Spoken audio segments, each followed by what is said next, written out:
উচ্চ ফলনশীল ধান বীজ উৎপাদন করে সফল হয়েছেন চুয়াডাঙ্গার সীমান্তবর্তী দামুড়হুদা উপজেলার চাষিরা। এতে আর্থিক ও কারিগরি সহায়তা দিচ্ছে পল্লী কর্মসহায়ক ফাউন্ডেশন। চুয়াডাঙ্গা প্রতিনিধি রাজীব হাসান কোচির তথ্য ভিডিওচিত্রে আল মুকসিদের রিপোর্ট। বান্ডেল থাকলে প্রতি সেনমানিতে টাকা বাঁচবে। বিকাশ সেনমানি বান্ডেল কিনে জিতুন প্রতি লেনদেনে। চাষিদের কাছে সরবরাহ করা মৌল ধান বীজ থেকে উৎপাদিত ধানের চাল জিঙ্ক, অ্যামাইলোজ ও প্রোটিন সমৃদ্ধ। পুষ্টি সমৃদ্ধ ব্রিড ধান 50 একটি জনপ্রিয় জাত যা বাংলামতি বা বাসমতি নামেও পরিচিত। এটি বোরো মৌসুমের একমাত্র সুগন্ধিযুক্ত আধুনিক চাল।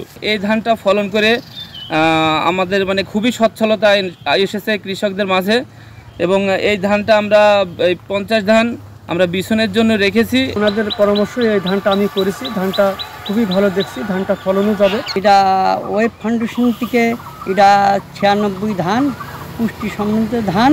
কৃষি সম্প্রসারণ অধিদপ্তরের পাশাপাশি ওয়েব ফাউন্ডেশনের দামুড়হুদা উপজেলায় 25 জন কৃষকের মাধ্যমে ধান বীজ উৎপাদন কার্যক্রম পরিচালনা করছে। বীজ হচ্ছে কৃষির অন্যতম প্রধান উপকরণ।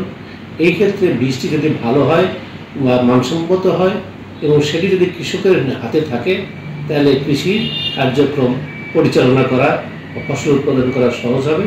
এবং সেই ক্ষেত্রে ওয়েব ফাউন্ডেশন এটি পজিটিভ ভূমিকা রাখছে।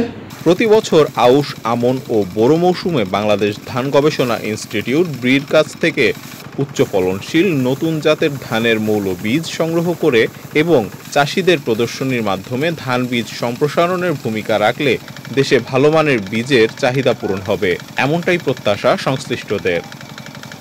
আল মুকসিদ, চ্যানেল আই।